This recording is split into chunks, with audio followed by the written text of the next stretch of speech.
Informasi lainnya pemirsa, 40 korban ambruknya musola Ponpes Al-Khozini sudah teridentifikasi.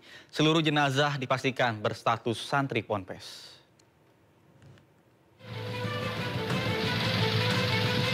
Memasuki hari ke-10 proses identifikasi korban robohnya musola di Pondok Pesantren Al-Khozini, Sidoarjo, Jawa Timur, tim DVI RS Bayangkara Polda Jawa Timur berhasil mengidentifikasi 40 jenazah yang diduga seluruhnya adalah santri. Dalam proses identifikasi, tim DVI mencocokkan data korban dengan data postmortem dan antemortem yang sudah dikumpulkan dari keluarga korban. Sementara salah satu yang mempermudah adalah foto wajah keluarga korban yang terlihat bentuk giginya. 6 kantong jenazah teridentifikasi pada hari Rabu. Sampai dengan hari ini, tim gabungan telah berhasil mengidentifikasi total 40 korban dari 67 kantong jenazah yang kami terima di pos DVI. Saat ini proses operasi DVI masih berjalan dengan melakukan pendalaman antemortem dan postmortem. Hingga saat ini proses identifikasi korban masih terus berlangsung. Sementara Polda Jatim masih menyelidiki kasus ambruknya pesantren Al-Khozini. Dari Sidoarjo, Jawa Timur, Henry Aprila, Ade Supriyatna, iNews melaporkan. Dan pemirsa, untuk mengetahui situasi terkini pasca dihentikannya operasi SAR pencarian korban ambruknya pesantren Al-Khozini di Sidoarjo, Jawa Timur, kami sudah terhubung dengan rekan Henry Aprila dengan juru kamera Ade Supriyatna di Rumah Sakit Bayangkara, Surabaya, Jawa Timur. Baik, selamat siang Henry. Bagaimana situasi terkini di sana dan apakah pihak keluarga sudah bertemu dengan almarhum korban? Silakan. Ya, sampai dengan saat ini Nata dan juga pemirsa, kalau melihat ataupun membahas berkaitan dengan dari keluarga korban sendiri di Rumah Sakit Bayangkara Polda Jawa Timur, kami lihat ini keluarga korban nampaknya belum ada di sekitaran ataupun tepatnya di tempat kami melaporkan saat ini. Kalau kami pantau sekiranya 20 menit lalu di posko dari wali santri yang ada di sekitaran dari Rumah Sakit Bayangkara Polda Jawa Timur ini sudah semakin sedikit, karena mengingat kalau secara total ataupun secara data yang disampaikan oleh tim DVI ini sekiranya sudah ada 40 korban yang berhasil diidentifikasi dan kemudian sisanya ada 25 korban lagi yang masih dalam proses identifikasi. Kalau secara keseluruhan dari insiden runtuhnya atau robohnya musola di Pondok Pesantren Al-Khozini, Buduran, Sidoarjo, Jawa Timur, sekiranya disampaikan oleh Kabasarnas ada 171 korban yang berhasil dievakuasi dengan rincian 104 dengan kondisi selamat dan 67 dengan kondisi, maksud kami 67 korban meninggal dunia. Dan tidak hanya itu, Nata dan juga pemirsa, dalam proses identifikasi ini memang dicocokkan dengan menggunakan data postmortem dan juga post antemortem yang dimana pihak dari keluarga sudah mengumpulkan ataupun sudah memberikan sejumlah data seperti halnya foto dan juga ijazah bahkan beberapa dokumen lainnya. Tentu dalam proses identifikasi ini sendiri sudah dicocokkan melalui foto dan juga memeriksa gigi. Tentunya dari pihak DVI pun mengharapkan dalam proses identifikasi ini pihak keluarga dapat memberikan kembali foto-foto dengan kondisi gigi terlihat atau foto terbaru dengan kondisi gigi terlihat agar proses identifikasi ini dapat berlangsung secara cepat dan juga dapat berlangsung ataupun dapat menerima kabar dengan baik secara cepat. Dan tentunya tidak hanya itu, Nata dan juga pemirsa, kalau kemarin pun juga disampaikan oleh Kapolda Jawa Timur, yakni Irjen Pol Nanang Afianto, yang juga menyampaikan bahwa tidak hanya proses identifikasi saja, namun juga berlangsungnya proses penyelidikan yang dilakukan di TKP, yang kemudian juga sudah melakukan pemeriksaan sebanyak 17 saksi lainnya yang juga kemarin telah dilakukan pemeriksaan. Dan tidak hanya itu, Nata dan juga pemirsa, kalau pihak BNPB sendiri pun juga menyampaikan akan melakukan proses asesmen setelah proses evakuasi untuk memastikan kondisi di sekitaran dari Pondok Pesantren Al-Khozini ini dapat dipastikan aman dan tidak ada lagi dampak-dampak lain terjadi pada runtuhnya musola di Pondok Pesantren Al-Khozini, Buduran, Sidoarjo, Jawa Timur. Sejauh kami memantau sampai hari ini, Nata, di hari ke-11 proses identifikasi, sekiranya belum ada tanda-tanda lain maupun dari ambulans yang juga memasuki ataupun memindahkan jenazah dari ruangan freezer, kemudian dipindahkan untuk nantinya dimandikan, kemudian dilakukan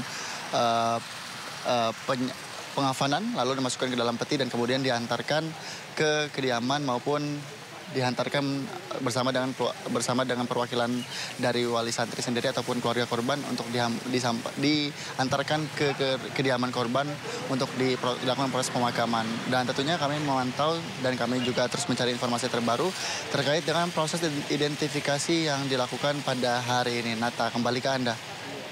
Baik, terima kasih Henry Aprila dan juru kamera Ade Supriyatna telah melaporkan langsung dari Rumah Sakit Bayangkara, Surabaya, Jawa Timur. Selamat bertugas kembali. Ya, pemirsa, sementara itu Menko Bidang Infrastruktur dan Pembangunan Kewilayahan Agus Harimurti Yudhoyono menyebut bahwa tragedi Ponpes Al-Khozini di Sidoarjo, Jawa Timur harus menjadi momentum untuk memperketat standar konstruksi pembangunan. Memang kita harus kembali pada mengapa kita harus benar-benar mematuhi standar konstruksi pembangunan fisik. Janganlah kemudian sampai ini memakan korban dimanapun, ya dimanapun. Jadi saya tentunya ingin ke depan bersama-sama dengan semua kalangan, Kementerian PU, tentu juga dengan semua pemerintah di daerah, berusaha agar menertibkan, agar meyakinkan bahwa bangunan-bangunan infrastruktur, baik itu sekolah, kemudian juga pondok pesantren, termasuk rumah-rumah sakit dan semua yang menjadi fasilitas publik ini memiliki kekuatan dan aman, ya. Kondisi puluhan santri Al-Khozini membaik, salah satunya Haikal. Haikal tetap optimis menatap masa depan meski kakinya diamputasi usai tertimpa reruntuhan.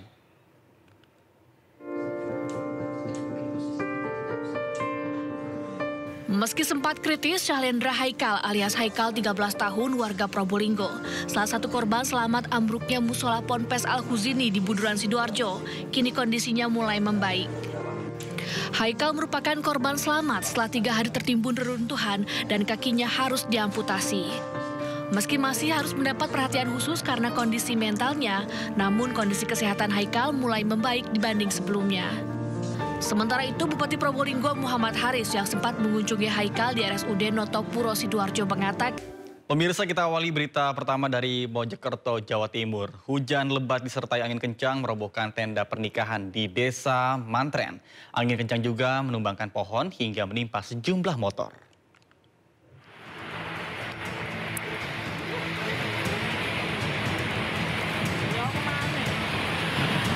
sebuah tenda pengantin di Desa Kemantren, Kecamatan Gedek, Kabupaten Mojokerto ambruk diterpa hujan deras dan angin kencang. Pasangan pengantin dan para tamu undangan pun panik berlindung dari tenda yang tersisa.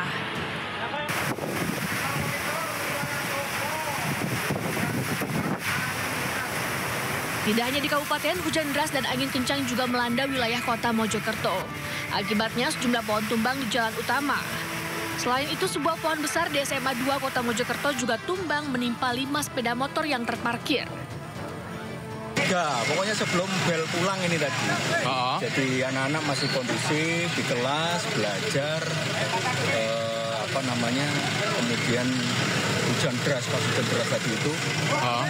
Kemudian ini pohonnya jatuh. Kencangnya angin juga merusak puluhan rumah warga di Desa Penompo dan Desa Melirik. Selain itu, sebuah pos polisi Jampirogo, Kecamatan Soko juga rusak parah. Dari Kabupaten Mojokerto, Solahuddin, iNews melaporkan. Ke informasi ke Banten, pemirsa, hari ulang tahun Kabupaten Serang ke-499 yang seharusnya meriah justru diwarnai demo puluhan mahasiswa. Demo menuntut perbaikan infrastruktur dan soal berakhir ricuh lantaran mahasiswa memaksa masuk pendopo Bupati Serang.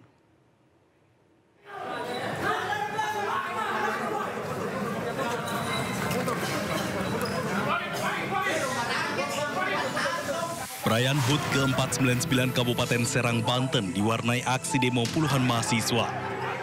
Aksi tersebut berakhir ricuh saat mahasiswa memaksa masuk ke dalam pendopo Bupati Serang untuk menemui Bupati. Masa terlibat aksi saling dorong dengan petugas keamanan pendopo Bupati Serang. Mahasiswa berhasil menjebol gerbang pendopo dan masuk ke dalam kantor di pendopo. Dalam aksi tersebut, petugas mengamankan salah satu mahasiswa yang diduga memprovokasi dalam aksi. Mahasiswa berharap pemerintah daerah Serang dapat lebih responsif terhadap masalah yang dihadapi masyarakat. angka pengangguran terbuka di Kabupaten Serang. Dan kami meminta terobosan baru dari pemerintah Kabupaten Serang, terusus Bupati baru, Bu Zakia dan Pak Najib Hamas, agar kemudian ini bisa mengurai angka pengangguran yang tinggi di Kabupaten Serang. Terus kemudian kami juga menuntut agar segera memperbaiki fasilitas sekolah, infrastruktur sekolah yang hari ini banyak yang rusak di Kabupaten Serang, yang tidak layak untuk kegiatan belajar dan mengajar di Kabupaten Serang. Terus kemudian kami juga meminta agar Bupati ini tegas. Bupati jangan diem diri untuk menindak tambang-tambang yang ilegal hari ini Kabupaten Serang, karena ini merugikan masyarakat. Menurut perwakilan mahasiswa, di hari jadi yang ke-499 tahun, Kabupaten Serang masih memiliki beragam persoalan. Di antaranya masalah infrastruktur jalan, pengangguran, penanganan sampah, kesejahteraan masyarakat, akses pendidikan, serta kurangnya pasokan listrik di lingkungan masyarakat Pulau Tunda. Dari Serang, Banten, Mahesa Apriandi, iNews melaporkan. Kita ke Bandung, Jawa Barat, pemirsa. Aksi juru parkir liar yang getok tarif parkir tinggi di sebuah rumah makan kembali viral. Pelaku pala pengunjung hingga Rp30.000. Juru parkir liar ini menarik tarif parkir hingga Rp30.000 ke sejumlah pengunjung makan yang naik minibus. Para pengunjung keberatan karena tarif parkir tidak sesuai dengan ketentuan. Atas kejadian ini, polisi dan Dishub Kota Bandung langsung mengamankan pelaku yang mengetok tarif parkir. Pelaku meminta maaf dan tidak akan mengulangi perbuatannya. Sementara itu, lokasi parkir yang merupakan lahan berizin yang dikelola oleh Dishub Kota Bandung.